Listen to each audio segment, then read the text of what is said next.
Welcome to the point. నేను మీ సతీష్. ఈరోజు to the పాయింట్లో కాపులకు దిక్కెవరు ఈ అంశంకు సంబంధించి సవివరంగా మాట్లాడబోతున్నాను, విశ్లేషణ అందించబోతున్నా. తెలుగు రాజకీయాల్లో ఒక శకం ముగిసింది.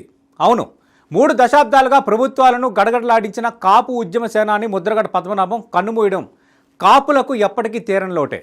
కొంతకాలంగా క్యాన్సర్, శ్వాసకోశ సంబంధిత సమస్యలతో బాధపడుతున్న ఆయన మరణ వార్తతో కాపు సామాజిక వర్గంలో విషాద ఛాయలు అలుముకున్నాయి. మరి ఇప్పుడు కాపు ఉద్యమానికి దిక్కెవరు? ఇప్పుడు రాష్ట్ర వ్యాప్తంగా వినిపిస్తున్న అతిపెద్ద ప్రశ్న ఇదే. కాపు నేతలు అధికార పక్షంలోనూ ప్రతిపక్షంలోనూ చాలామంది ఉన్నారు. డిప్యూటీ సీఎం స్థాయిలో పవన్ కళ్యాణ్ ఉన్నారు. అటు వైసీపీలో బొత్స, తోట త్రిమూర్తులు, అంబటి రాంబాబు లాంటి చాలామంది సీనియర్ నేతలే ఉన్నారు. కానీ పదవులు పక్కన పెట్టి పోలీస్ స్టేషన్ ముందు టెంట్ వేసి భార్యతో సహా దీక్ష కూర్చొని ప్రభుత్వాలతో నేరుగా తలపడే దమ్మున్న నాయకుడు ఎవరు?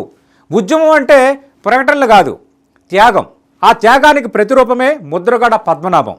మరి అలాంటి త్యాగాలకు సిద్ధపడే నాయకత్వం ప్రస్తుతం కనిపించటం లేదు. ఇదే కదా అందరూ అంటున్నది. ఇప్పుడు నేను ఒక ప్రశ్న రైజ్ చేస్తున్నా ఈ అనాలిసిస్లో. ముద్రగడ తర్వాత ఎవరు? ఈ ప్రశ్నకు ఇప్పటివరకు ఎవరి దగ్గర స్పష్టమైన సమాధానం కనిపించటం లేదు. ఎందుకు మీ దగ్గర ఉందా? ఎందుకంటే రాజకీయ నాయకులు చాలామంది ఉంటారు, పదవులు దక్కించుకునే వారు కూడా చాలామంది ఉంటారు. కానీ ఒక సామాజిక వర్గం కోసం తన రాజకీయ భవిష్యత్తును, తన కుటుంబాన్ని, తన ఆరోగ్యాన్ని సైతం పణంగా పెట్టి ప్రభుత్వాలతో నేరుగా తలపడే నాయకులు మాత్రం చాలా అరుదుగా ఉంటారు, పుడతారు. ముద్రగడ రాజకీయ జీవితాన్ని పరిశీలిస్తే ఒక విషయం స్పష్టంగా కనిపిస్తుంది. ఆయన అధికారంలో ఉన్నప్పుడు మంత్రి అయ్యారు, ఎమ్మెల్యేగా పనిచేశారు. కానీ ప్రజలు ఆయనను గుర్తించుకున్నది మంత్రి పదవితో కాదు, కేవలం కాపు ఉద్యమాలతో. ముఖ్యంగా కాపులకు రిజర్వేషన్లు కల్పించాలన్న డిమాండ్తో ఆయన చేసిన దీక్షలు, పోలీసు నిర్బంధాలు, కుటుంబ సభ్యులతో కలిసి ఎదుర్కొన్న ఇబ్బందులు, ప్రభుత్వాలతో జరిగిన ఘర్షణలు, ఇవే కదా ఆయన్ని ఉద్యమ నాయకుడిగా నిలబెట్టాయి. మరి చాలామంది నాయకులు సభల్లో మామూలుగా ప్రసంగించరు. కొందరు మీడియా సమావేశాలు పెడతారు, ఇంకొందరు ట్వీట్లు చేస్తారు. కానీ ముద్రగడ మాత్రం రోడ్డు ఎక్కేవారు. అవసరమైతే ఆమరణ దీక్ష కూర్చునేవారు. అరెస్టులకు భయపడేవారు కాదు. ఆరోగ్యం దెబ్బతింటుందని తెలిసినా వెనక్కి తగ్గేవారు కాదు. అందుకే కాపు సమాజంలో ఆయనకు వచ్చిన గౌరవం ఇంకెవరికి రాదేమో. ఇది వాస్తవం. రాజకీయ నాయకుడికి, ఉద్యమ నాయకుడికి చాలా తేడా ఉంటుంది.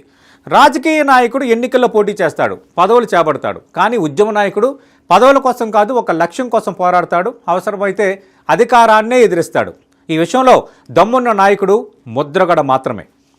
ఏపీ రాజకీయాల్లో అతిపెద్ద కులం కాపులు. ఆ సామాజిక వర్గంలో యూనిటీ ఉండి ఉంటే ఎప్పుడో రాజ్యాధికారం దక్కి ఉండేదన్న కామెంట్స్ ఇప్పటికీ వినిపిస్తుంటాయి. అవునా? మరి కాపుల్లో వంగివీటి మోహన్ రంగా బడుగు బలహీన వర్గాల నాయకుడిగా ఎదిగి రాష్ట్ర రాజకీయాలపై చెరగని ముద్ర వేశారు. ఎస్సీ, ఎస్టీ, బీసీ, మైనార్టీ వర్గాల్లో రంగా అంటే ఒక ఆరాధ్య దైవం అన్నంతగా ఆయనకు ఆదరణ పెరిగింది.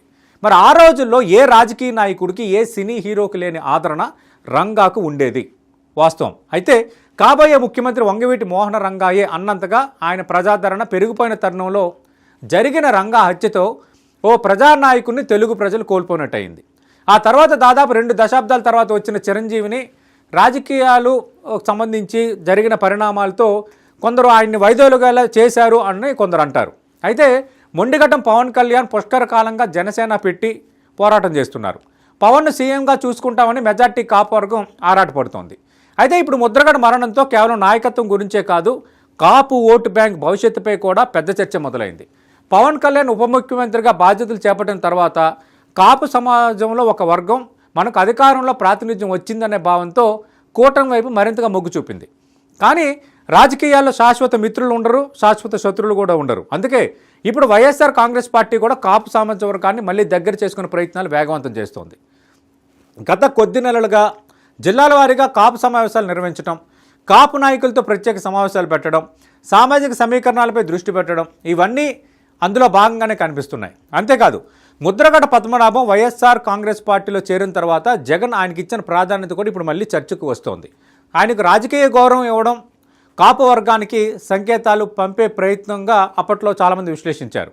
ఇప్పుడు ఆయన మరణం తర్వాత జగన్ స్వయంగా వెళ్ళి పాడిమోయడం కూడా రాజకీయంగా విశేష ప్రాధాన్యతను సంతరించుకుంది. అది కేవలం సానుభూతి సందర్శన లేక కాపు సమాజానికి పంపిన రాజకీయ సందేశమా అనే చర్చ కూడా ఒకవైపు జరుగుతోంది, కొందరు అంటున్నారు.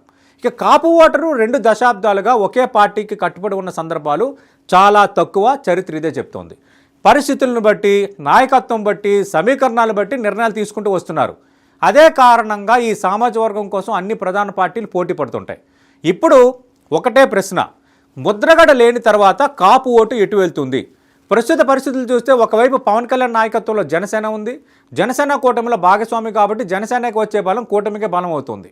మరోవైపు జగన్ కూడా కాపు వర్గంపై ప్రత్యేక దృష్టి పెట్టారు. భవిష్యత్ ఎన్నికలను దృష్టిలో పెట్టుకొని సామాజిక సమీకరణాలను కొత్తగా నిర్మించేందుకు ఆయన ప్రయత్నిస్తున్నారు. అంటే రాబోయే రోజుల్లో కాపు ఓటు కోసం పోటీ మరింత తీవ్రమయ్యే అవకాశాలు కనిపిస్తున్నాయి.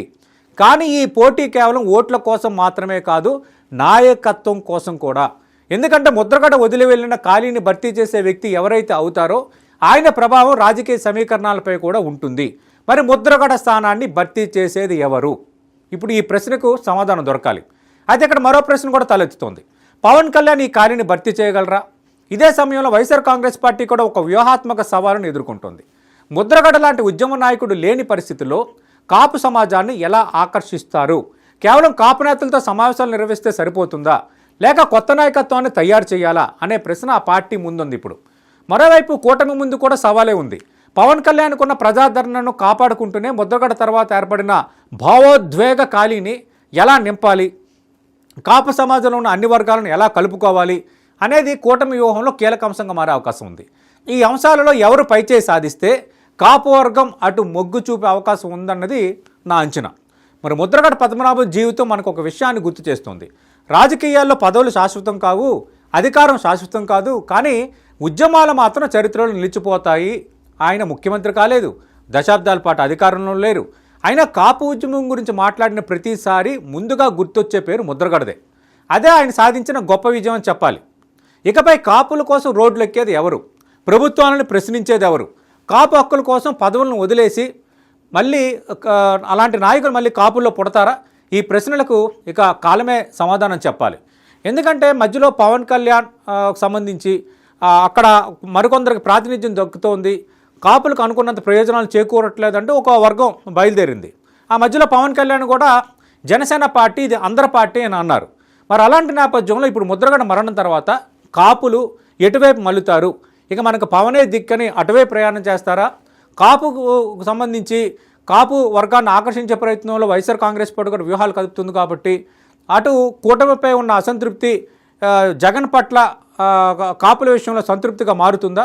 మరి కాలమే సమాధానం చెప్పాలి.